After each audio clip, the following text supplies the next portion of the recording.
Sí, pues esta mañana hemos venido a compartir con todos los voluntarios del campo de trabajo del yacimiento de Las Paleras, a conocer aquí de primera mano las diferentes actuaciones que están realizando. Este campo de trabajo pues ya son muchísimos años los que se está realizando, desde el año 2006, y este año hemos querido dedicarlo a Rida, un joven que perdimos hace unos meses y que era voluntario de este campo de trabajo junto a su madre y colaboraba en las actividades que aquí se desarrollaban. Son muchos voluntarios los que tenemos, como podéis comprobar, alrededor de 50, que han venido de diferentes municipios vecinos de aquí de Alhama, de Cartagena, Lorca, Totana, Mula, Alcantarilla y por supuesto de aquí de Alhama, y la verdad que están realizando un gran trabajo respecto a la recuperación de la historia de nuestro pueblo. Por eso, pues sobre todo del ayuntamiento, que siempre nos gusta hacer esta visita para agradecerle pues esa gran labor que realizan de recuperación de nuestra historia, de nuestro patrimonio. Y la verdad que es algo muy interesante pues para todos los alameños. También decir que desde Alhama también se está realizando otro tipo de proyectos, como es el proyecto del Murtal, no solo este de aquí del Cerro del Castillo, del que ahora hablará su codirector que me acompaña, que es Benjamín, y del Cerro del Castillo el coordinador y director es nuestro técnico de cultura, arqueólogo, José Baños, que también ahora nos profundizará sobre las actividades que se están realizando aquí, la recuperación de objetos y otros utensilios que hemos podido ver ya de otros años, todas las grandes vasijas y objetos que se van recuperando, que la verdad que es algo muy interesante. Ya después, cuando bajemos a la Plaza Vieja, lo vamos a poder, si queréis, visitar también, que está allí la exposición en la Biblioteca Municipal. Y sobre todo pues decir que cada año son más los voluntarios que están de forma incondicional, vienen aquí a colaborar, y de aquí pues queremos darle ese gran agradecimiento, porque la verdad que para nosotros es algo muy importante y que vamos a seguir potenciando desde el ayuntamiento esa colaboración. Sí, bueno, estos 15 días, del 9 al 21 de julio, como cada año, pues se lleva a cabo este campo de trabajo del Cerro del Castillo, que este año pues se ha ampliado hacia otro yacimiento muy importante para Alhama de Murcia, que es el Cabezo de la Fuente del Murtal, y que tienen en común ambos yacimientos, no la época, por supuesto, porque se llevan 1000 años aproximadamente de diferencia, pero sí una ubicación bastante estratégica. El yacimiento del Murtal, junto a la Rambla de Algeciras, controla lo que es el paso del Valle del Guadalentino hacia Sierra Espuña. Es un cerro también elevado, de casi 280-290 metros, e igualmente pues aquí en el yacimiento de Las Paleras es otro cerro con 317 metros de altura y que también pues tiene como misión un lugar estratégico, controlar el Valle del Guadalentino. Y hablamos también de dos épocas diferentes que Benjamín comentará como codirector de aquellas excavaciones y además de la Universidad de Murcia como becario investigador precisamente de ese periodo, un siglo VI, VII, V antes de Cristo, un periodo de transición importante y que va a enmarcar, como digo, ese yacimiento del Murtal. Todo lo contrario, en época sobre todo mucho más moderno, el yacimiento de Las Paleras, que como todos sabemos estamos en un marco cronológico del siglo VIII, finales del VIII, siglo IX principalmente y mitad del siglo X. Época emiral y época califal. Bueno, pues todo eso nos lleva a plantear desde hace muchos años tres sectores: la Alcazaba, que tenemos en la parte más alta, el sector intermedio donde nos encontramos, que es una parte del poblado, y la parte norte o noreste, que es donde va cerrando el poblado con una muralla perimetral de 8 o 10 metros de altura, de la cual pues se conservan prácticamente 3 metros lo que era el basamento de piedra y luego el alzado de tapial de esa tierra amarillenta que encontramos por todos sitios. También interesante, para no extenderme mucho más, es la secuencia de los niveles estratigráficos. Sabemos que hay un gran incendio y que podemos documentar especialmente en algunas estancias como el espacio 24 o como el espacio 15. Aparecen las vigas, las colañas que llamamos en el argot rural, quemadas, calcinadas, con tramos de 80, 90 o 100 centímetros, casi un metro, de colañas, las esterillas de esparto quemadas y luego todo el conjunto de la vida material. Siempre intentamos comparar lo que es la vida en la Córdoba califal, la que acaban de declarar como gran ciudad Medina Zahara, Patrimonio de la Humanidad, y la gente que vivía en otros ámbitos más domésticos, más rurales, la gente del campo. Bueno, pues eso eran los alameños del siglo IX en Las Paleras. Y de ese material vamos a tener la oportunidad luego de ver allí en Plaza Vieja, donde tenemos el laboratorio, pues pues una parte de ello, de cuchillos, de los molinos de mano, de las propias semillas que se molían con esos molinos pues para hacer el pan, de los tabac o los discos circulares en los cuales se colocaban esas pastas, esa pasta circular de pan, de las ollas, de las marmitas que se ponían en la cocina, todavía con ese tizne. Pensar una cosa, que no es fácil que todo el mundo tengamos la oportunidad, en este caso, como ha dicho la alcaldesa, con esa valoración tan positiva de esta gente, de este grupo tan importante que colabora, tocar piezas que han estado enterradas, sepultadas 1200 años. Yo creo que eso es un privilegio al alcance de todos los voluntarios que están aquí. Cada año pues tenemos ese apoyo y lógicamente pues ese grupo de arqueólogos, en este caso pues Benjamín en el Murtal, pero también aquí pues José Antonio González Guerao de Utana, en el cual colaboramos también con las Cabezuelas, que es el punto de apoyo en la zona de la muralla, Ginés José Muñoz, también de hace muchos años, junto con Adrián Rosell, que es el apoyo en la parte del poblado, y este año que no hemos abierto en la Alcazaba, bastante más trabajada en los últimos años, pero que también constituye pues esa parte defensiva de 1000 metros cuadrados en fortificación, con mortero de cal, y que es lo contrario de lo que tenemos aquí. Morteros de tierra principalmente, suelos de pavimentos de cal, en fin, le dan esa dimensión más militar y más doméstica. Muros que no siguen unas alineaciones concretas, habitaciones que se van yuxtaponiendo. Es como si tuviéramos que explicar la arquitectura rural en los campos cuando no hay planeamiento urbano. Pues la gente va haciendo las casas, va añadiendo las habitaciones y va cambiando un poco lo que es un urbanismo andalusí del siglo IX, pero un poco al modo rural. Estamos en el Valle de Guadalentín, estamos en un lugar estratégico y este yacimiento es una pieza clave pues para entender esa dinámica de los primeros asentamientos que van a hacer el cambio de la cultura romana final del mundo tardoantiguo a una nueva cultura, la andalusí. Esa transición del 711, llegada de los musulmanes a España, y esos cambios que se producen y que van a durar hasta el Reino Nazarí de Granada en 1492. De eso nosotros podemos documentarlo tanto aquí, en el yacimiento de las Paleras, como en el castillo. Es la otra secuencia que se acerca al casco urbano y en 20 hectáreas podemos recorrer desde el siglo I antes de Cristo en el Museo de los Baños hasta el siglo XXI en la Plaza Vieja actual.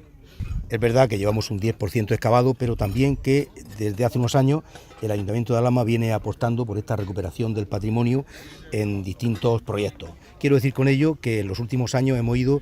adecuando los proyectos del SEF, que sabéis que se hace con garantía juvenil, con jóvenes, con adultos y con parados de larga duración. Ahora mismo acaban de terminar en junio un proyecto con restauradores en el castillo de garantía juvenil, otro de adultos aquí en Las Paleras y otro que hay en marcha que termina en septiembre, que es el de arquitectura del agua, que está actuando en la Torre de Ínchola, en las fuentes de Fuente Borrego, Fuente del Caño y el Murtal. Quiero decir con ello que desde el Ayuntamiento sí que se potencia no solamente estos campos de trabajo, sino el mantenimiento posterior, la restauración posterior, puesto que la excavación en sí, si vamos descubriendo las cosas y las dejamos tal cual y no hay el proyecto de apoyo de restauración, es imposible que podamos verlo como lo tenemos ahora mismo. Con lo cual sí que hay pues esa línea de investigación y que si en el futuro llegan unas ayudas más importantes, pues seguro que serán bienvenidas y que se avanzará mucho más. Pero en este caso, los yacimientos ya veis un poco, durante el año trabajar 6 meses en un yacimiento no es habitual y realmente pues ayuda a su mantenimiento, a su visión. Cuando pongamos unos carteles dentro de poco tiempo, yo creo que va a tener un poco esa dimensión ya visitable que tiene el castillo, por ejemplo, ahora mismo. Sí, bueno, es verdad que tenemos un trabajo de laboratorio, pero ahora cuando bajemos nos vamos a ver el conjunto de materiales que ya está puesto en valor. Hay mucho más, hemos hecho una selección un poco de los materiales de aquí, del Murtal, aunque las piezas sean menos completas, como comentará Benjamín, pero sí que hay también un conjunto de materiales que, aunque no sean piezas completas, más vistosas, digamos, son importantes por la época y por los momentos en los que estamos realizando la investigación, Lo comentará Benjamín. Y como digo, ese trabajo de restauración también se viene llevando a cabo sistemáticamente con restauradoras y también a través de la Dirección General de Bienes Culturales, que a través del Museo de Murcia pues van colaborando en esa restauración de piezas arqueológicas, que próximamente pues van al museo. Bueno, yo creo que fundamentalmente, más que el trabajo arqueológico en sí, que es un trabajo duro, como ha dicho la alcaldesa, con unas temperaturas para ponernos morenos, con unas trabajo de carretillas, de capazos, también de pinceles. Siempre vemos a los arqueólogos con los pinceles. También usamos el pico, las azadas. Ese trabajo tiene que ser ilusionante, en el afán de recuperar algo. Si solamente tuviéramos que estar picando un día sistemático, nadie vendría. Con lo cual esa ilusión de recuperar una parte de tu historia y ser el primero que vas a encontrar un hallazgo, no sé, una vajilla de mesa, una marmita puesta en la cocina donde estás viendo que todo está saliendo negro y que realmente lo que estás es un hogar, encontrar las semillas que se han estado en su momento machacando a través de un molino, moliendo para hacer pan. El recrear esa vida cotidiana creo que es lo importante para las personas que están aquí, sino, y luego sobre todo pues la convivencia y esa forma del trabajo compartido, del esfuerzo solidario. Aquí todo el mundo cambia de carretilla, cambia el pincel, cambia el pico, y eso es importante. El tema de conversaciones sistemático es continuo todo el día, el tema de bromas, y todo eso conlleva a que se pasen realmente unas mañanas que nos parecen muy duras, de verdad que muy fáciles y muy agradables. Y en eso la gente tiene una parte fundamental, si no, esto no tendría sentido. Sí, claro, es que piensa que estamos dentro de las casas, estamos dentro de las habitaciones, estamos en el exterior o interior de la muralla, con lo cual, claro que tenemos esa evidencia y continuamente pues estamos encontrando, lo veréis, pues tanto vajilla, objetos de vidrio, toda la parte del incendio que generalmente debajo viene acompañada de todo lo que es la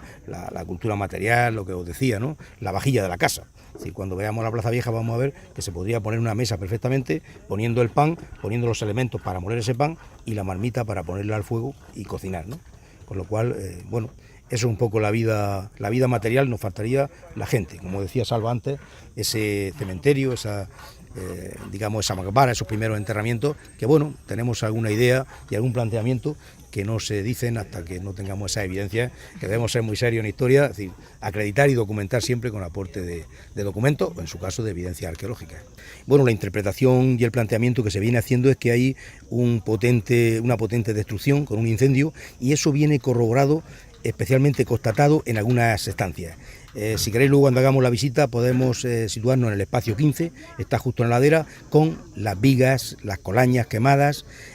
con la cerámica quemada, o en el espacio 24, también igual, con una secuencia de carbones que se van viendo en todas las estancias, pero especialmente en algunas, con lo cual hay un incendio virulento que provoca la caída de las techumbres, la caída sobre las casas, y que la gente, algún chaval alguna vez pregunta, pero entonces hay gente que se ha quedado enterrada dentro. No, porque la gente se tiene que ir, pero no se va con la suficiente tranquilidad como para llevárselo todo. Es decir, se lleva lo más importante y el resto se queda. De ahí que podamos encontrar pues esas vasijas, esa vajilla casi completa en muchos casos. O los silos, por ejemplo, imaginar toda la secuencia de huesos que aparecen dentro de los silos, con la ceniza, con la cocina. Estamos conociendo la dieta de la alimentación del siglo IX, es decir, hablar de conejo, hablar de cabrito, hablar de oveja, y luego las semillas, hablar de oliva, hablar de almendra, hablar de trigo, de cebada. Es decir, eso lo tenemos como evidencia arqueológica, están ahí, con lo cual casi podríamos recomponer esa dieta mediterránea, lógicamente no con gente que muera a los 80 años ni mucho menos, como podéis suponer, con muy pocos años, pero sí que están ahí. Un acto bélico o un acto de destrucción de un poblado que en su momento, con un nuevo poder, lo desplazan hacia el castillo. Es decir, es como una especie de cambio de población aquí hacia el siglo X,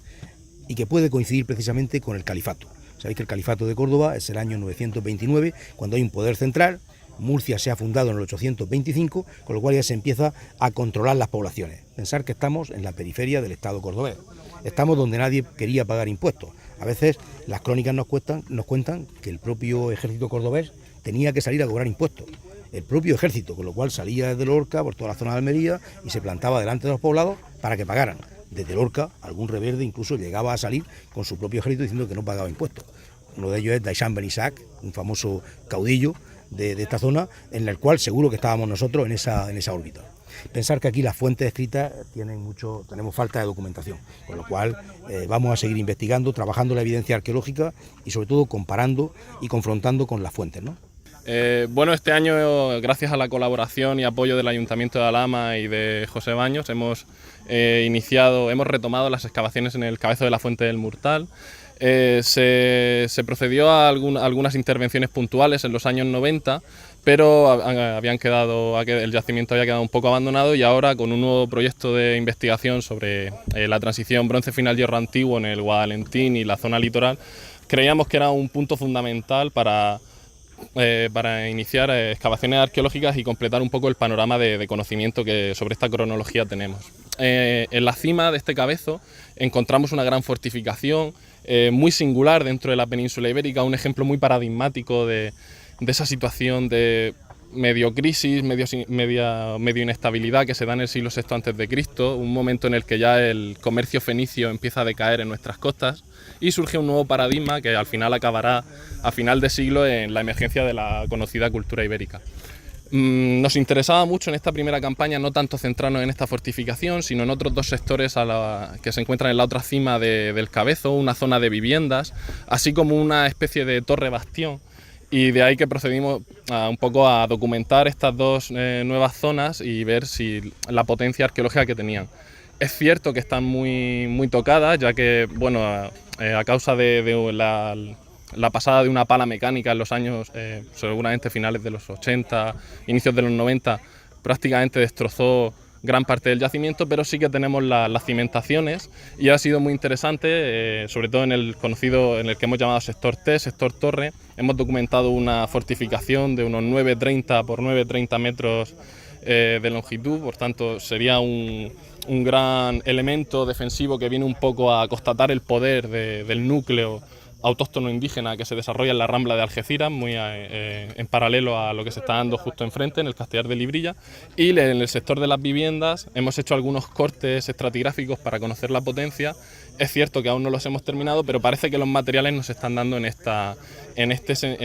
cronología incluso un poquito anteriores. Estamos hablando de la primera mitad del siglo VI, estamos viendo un hábitat de hace 2600 años y cuya investigación esperamos continúe, ya que es un proyecto grande, pero que creemos que a medio plazo y en colaboración, por supuesto, con el Ayuntamiento de Alhama y la Universidad de Murcia podremos acometer sin fecha, ya que estas cosas dependerán mucho del ritmo de los trabajos, del ritmo de obreros, de estudiantes, y también bueno, valorar efectivamente que sirva como excavación arqueológica en la que formar a nuestros estudiantes de Historia y Arqueología. Contamos con un nutrido grupo de ellos y que esperamos que el año que viene poder aumentar este número, ya que esta primera campaña era un poco para evaluar cómo se encontraba el yacimiento, cuál era el estado de conservación y a partir de aquí dar el punto de arranque para a partir del año finales del 18, inicios del 19, poder plantear ya trabajos mucho más serios y más potentes.